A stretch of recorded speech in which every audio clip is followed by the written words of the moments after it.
Bonjour Alberca, bienvenue à l'IFRI. On est ravis de vous accueillir. Vous êtes le chef d'état-major de l'armée de terre depuis l'été. Et lorsqu'on parle de l'armée de terre, maintenant, on entend beaucoup parler d'un retour de la guerre ou du combat de haute intensité. Alors quand on entend ces mots, on pense à la Seconde Guerre mondiale, on pense à la guerre froide. Est-ce que vous vous préparez à des combats de haute intensité comme on le voit dans les documentaires historiques, ou qu'est-ce que ce serait aujourd'hui que la haute intensité pour vous? Monsieur Mercier, bonjour. Donc, merci pour cette question. Je pense que c'est effectivement assez intéressant de se poser la question et déjà de définir un peu la haute intensité. Parce que haute intensité, je pense, vous voyez le caporal en 2013 dans la Mététaille qui se bat à 2 mètres avec un djihadiste. En fait, pour lui, il est déjà en haute intensité. Donc, je pense qu'il faut qu'on définisse un peu mieux. Mais vous avez raison, quand on parle de haute intensité, on pense à autre chose. On parle plutôt à des conflits majeurs, en fait, qui seraient bien évidemment liés à la haute intensité. Donc c'est bien de ça dont on parle aujourd'hui, plus que strictement de la haute intensité. Qu'est-ce que ça voudrait dire pour l'armée de terre et pour les armées de manière générale, un conflit de haute intensité?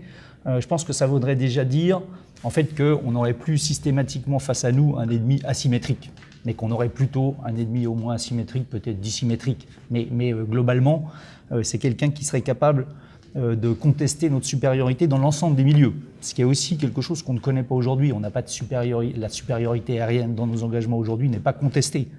Un conflit majeur de haute intensité, oui, il faudrait probablement s'attendre à ce que la supériorité aérienne soit contestée et donc pour les troupes au sol, finalement, à pouvoir éventuellement subir une menace aérienne, ce qui serait quelque chose de différent aujourd'hui. Donc ça, c'est la première chose. Un ennemi plutôt symétrique, l'ensemble des champs qui sont contestés. Je pense qu'il y aurait aussi la notion de profondeur, en fait, qui est liée un peu à la contestation dans les champs. Et avoir des frappes dans la profondeur, c'est bien évidemment une menace qu'il faut prendre en compte. C'est-à-dire pour les zones de regroupement, pour les axes d'approche, pour le positionnement des troupes. Ça induit une manœuvre qui est différente. Et c'est d'ailleurs, on s'aperçoit que cette prise en compte, c'est des réflexes qu'on avait il y a 30 ans ou 40 ans dans l'armée de terre, qu'on a un peu perdu, parce qu'en fait, on s'est engagé contre un ennemi dissymétrique, qu'en fait, il n'y avait plus de menace dans la profondeur. En tout cas, elle était différente, était prise en compte. Je pense que c'est aussi une notion, un conflit majeur de haute intensité, ça voudrait dire que le territoire national peut être menacé. Et donc, quand on pense territoire national, ça veut dire en fait les familles des soldats qui pourraient être menacées aussi. Et je pense que ça, c'est quelque chose en termes de psychologie des combattants, c'est quelque chose qu'il faut préparer et prendre en compte. Voilà. Bien évidemment, un conflit de haute intensité ou un conflit majeur, comme je l'ai dit, supérieur, enfin, l'ensemble des champs contestés, ça veut dire que plus que jamais, la manœuvre, elle doit être interarmée. Ce qu'on fait déjà assez bien aujourd'hui, l'intégration interarmée, c'est une réalité à Barkhane, c'était une réalité en Afghanistan, à un niveau très très bas, au niveau du SGTIA, quelquefois de la section. SGTIA, c'est l'équivalent d'une compagnie. Une compagnie qui est articulée pour le combat, donc qui peut regrouper une grosse centaine d'hommes. Ouais, un peu plus de 150 militaires, mais avec des éléments d'infanterie, des éléments blindés, des éléments génie, des éléments artillerie, en tout cas d'observation d'artillerie. Donc ça, on le fait assez bien aujourd'hui, on a beaucoup progressé, mais bien évidemment, dans un conflit majeur et de haute intensité, ça devrait se dérouler à une manœuvre, à un échelon supérieur. On devrait être capable de se coordonner de manière interarmée à un niveau supérieur. Je pense que ça serait aussi, même si ça existe déjà aujourd'hui, le champ informationnel, c'est quelque chose auquel on est confronté, y compris dans les conflits qu'on conduit aujourd'hui, face à un ennemi asymétrique. Mais là, il faudrait s'attendre à ce que ça soit quelque chose qui soit beaucoup plus synchronisé. C'est-à-dire que la manœuvre au sol soit réellement synchronisée avec des attaques cyber, avec des attaques informationnelles, avec de la désinformation. D'accord. Voilà, donc on voit bien que c'est tout à un niveau supérieur, mais ce qui complique. Et une des conséquences, ça veut dire qu'il faut une capacité de résilience qui soit beaucoup plus forte. C'est-à-dire qu'il faut être capable d'encaisser des chocs, et il faut des stocks de munitions, des stocks de pièces, des véhicules de rechange, tout ça qui sont en dimension supérieure. Tu as quand même une sorte de durcissement. C'est globalement un durcissement de l'armée de terre. Là aussi, ces soldats qui sont aujourd'hui au Mali, on pourrait dire, enfin, notre chef, il ne sait pas que les combats sont durs. Bien évidemment que les gens qui sont engagés au Mali combattent durement. Et ils ont un ennemi qui est dur face à lui, les conditions sont dures. Mais ça serait une autre dimension. À des tirs d'artillerie, à du brouillage électronique, exactement. Ça, c'est une autre dimension. La contestation du vol des hélicoptères. Les hélicoptères peuvent voler sans absolument. être... Donc c'est un durcissement global et généralisé, je dis bien, dans la profondeur et dans l'ensemble des champs. Alors, pour adapter l'armée de terre, vous avez développé depuis quelques années ce qu'on appelle le programme Scorpion, c'est-à-dire c'est à la fois des engins, mais c'est aussi toute une numérisation, et on nous dit souvent que l'armée de terre est, dans le monde occidental, l'une des armées, peut-être même l'armée la plus numérisée. Est-ce que c'est vrai? Est-ce que c'est une source de force? Mais est-ce que ça pourrait pas être aussi une source de fragilité? Alors, je ne sais pas si on est une des armées les plus numérisées. C'est toujours difficile de se comparer. Ce que je sais, c'est qu'effectivement, l'armée de terre, et c'est quelque chose qui avait été lancé il y a 15 à 20 ans déjà.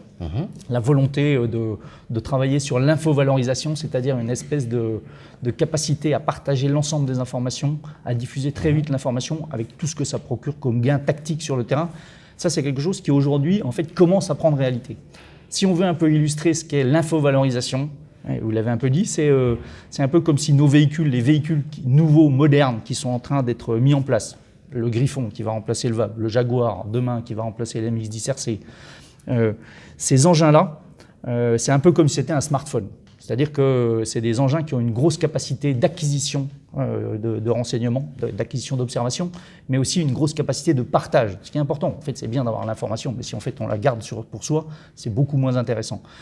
Et ça veut dire que c'est là que Scorpion combine les deux, c'est-à-dire il y a bien les engins de nouvelle génération, mais on a aussi une couche, un système d'information, un système de communication qui, dans l'analogie, serait un peu la 5G.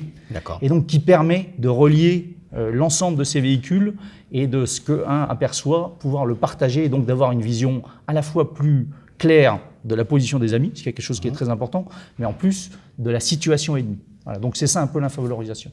Donc ça, c'est quelque chose qui est en train de se mettre en place. Vous l'avez vu, l'armée de terre a reçu ses 92 premiers Griffons en 2019, qui sont en train d'être déployés dans les régiments, en particulier au 3e RIMA, qui est le premier régiment qui va être équipé avec les Griffons. Mais c'est quelque chose qui donc est assez... le Griffon, un successeur du VAB. Exactement, le successeur du VAB. Et maintenant, en fait, c'est un peu quelque chose qui est exploratoire. Parce qu'en fait, notre volonté est quand même bien de provoquer, entre guillemets, je ne sais pas si on peut dire une rupture, mais en tout cas une évolution franche et une vraie accélération grâce à l'infovalorisation. Ben en fait, ça se travaille. Et donc, il y a un dispositif qui est assez remarquable qui a été mis en place par le général Bosser, par le général Barrera, qui a beaucoup travaillé sur ce programme-là, avec un Battle Lab, avec une force expérimentale du combat Scorpion, avec une doctrine exploratoire. Et en fait, on avance un peu en découverte sans que ça soit péjoratif. Je trouve que c'est au contraire une période qui est assez excitante pour les chefs opérations, les chefs de corps, mais aussi le CDEC, qui doivent inventer, trouver, expérimenter, peut-être certaines fois sur des mauvaises voies, donc on reviendra, mais ça a beaucoup d'impact. Ça a beaucoup d'impact sur la formation en général, pour servir les nouveaux matériels. Ça a aussi un impact sur la formation des chefs, parce qu'on comprend bien que si on veut donner toute la force à cette infovalorisation, il va falloir penser très fort à la subsidiarité, à la délégation, à la conduite des opérations. Donc c'est quelque chose qui est très très excitant. Alors, ça, c'est le matériel, mais l'armée de terre, c'est aussi, et peut-être même d'abord, des hommes. Rapidement, le recrutement. Vous recrutez facilement et bien, ou vous avez des difficultés? Et enfin, quel est le moral des troupes? Alors, le recrutement. Bon, l'armée de terre, elle a été sur ses chiffres en 2019. On est plutôt sur nos chiffres en 2020. Mais le recrutement, rien n'est jamais acquis. C'est bien évidemment quelque chose qui est très sensible à l'environnement extérieur. Et de toute façon, conquérir un jeune Français sur le marché du travail... Vous allez en chercher combien tous les ans? Alors, on recrute, en gros, l'armée de terre, elle recrute entre 15 000 et 16 000 jeunes, ceci comprenant les militaires du rang, en gros 12 000, le reste sous-officiers, officiers. Voilà, donc c'est un vrai combat. Et on a une chaîne de recrutement qui fait des Vous êtes un des plus gros recruteurs de France. On est un des plus gros recruteurs de France. Donc ça, c'est très très bien, mais rien n'est jamais acquis. C'est pas parce que ça marche et qu'on est très sujet ou sensible à l'environnement extérieur. En fait, tant mieux la situation économique en France s'améliore, en fait, globalement, la situation sur le marché du travail se tend, il y a forcément un impact. Donc dans ce sens-là, il faut qu'on reste vigilant, il faut qu'on soit capable de produire une offre de qualité. Bon, puis il y a d'autres événements comme une crise sanitaire. De fait, je ne vois pas comment ça ne pourrait pas avoir d'impact sur le recrutement, pas sur la volonté des gens de venir, mais en fait sur le déroulement général. Donc, rien n'est jamais acquis, mais c'est une des préoccupations, parce que l'armée de terre, vous l'avez dit, le cœur de l'armée de terre, c'est les hommes, donc en fait, le moteur de l'armée de terre, c'est les jeunes qu'on recrute. et qu'on injecte dans le circuit. Et alors, une fois qu'ils sont recrutés, le moral est bon? Alors, une fois qu'ils sont recrutés, en fait, le moral, il est assez bon. On est quand même, de manière globale pour les armées, mais pour l'armée de terre en particulier, on a quand même une LPM, comme vous l'avez dit, qui voit arriver des nouveaux matériels. Avec, ça, c'est Scorpion, mais c'est aussi, Scorpion, tous les régiments ne sont pas en train d'avoir Scorpion. En revanche, tous les régiments ont commencé à recevoir, et dans des quantités importantes, le nouveau fusil d'assaut, le HK416. A été contractualisé en fin d'année. La célèbre tenue de sport. La tenue de sport, qui est effectivement quelque chose qui est important aussi. Petit détail pour les hommes, mais quelque chose qui est important. Il a été contractualisé le nouveau pistolet, qui est un Glock, qui va arriver aussi courant de l'année 2020, avant la moitié de l'année 2020 dans les unités. Le nouveau fusil de tir d'élite. Donc ça, c'est quand même des choses concrètes. Alors vous avez parlé de la nouvelle tenue de sport, il y a aussi le nouveau treillis, dont les gens sont déjà équipés quand ils vont en opération. Voilà. Après, il y a des conditions. Le moral, c'est bien évidemment ces équipements-là. C'est beaucoup lié au fait, et Dieu merci, en fait, les gens qui viennent dans l'armée de terre, en fait, c'est des gens qui ont envie de partir en opération. Et donc, on pourrait quelquefois avoir le sentiment qu'ils disent toujours qu'ils n'y vont pas assez.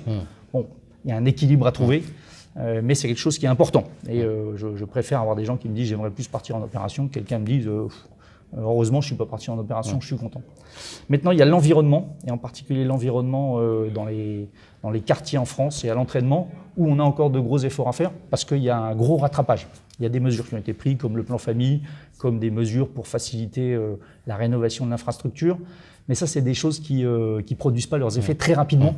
Et généralement, même s'il y a des progrès dans l'infrastructure, c'est des choses qui débouchent en 2-3 ans. En fait, c'est un peu hors de vue d'un engagé de l'armée de terre. Il ne vit pas à 3 ans. Et je le comprends. Il ne peut pas dire mon bâtiment va être refait à neuf dans 3 ans. Ça n'a pas de sens. Il ne sera plus là. Voilà, c'est pas que ça n'a pas de sens. En tout cas, ça ne suffit pas. Et ça, c'est quelque chose qui pèse un peu dans la vie de tous les jours et sur lesquels on doit continuer à progresser. Mon général, merci beaucoup pour ce tour d'horizon très complet. Merci à vous. Merci.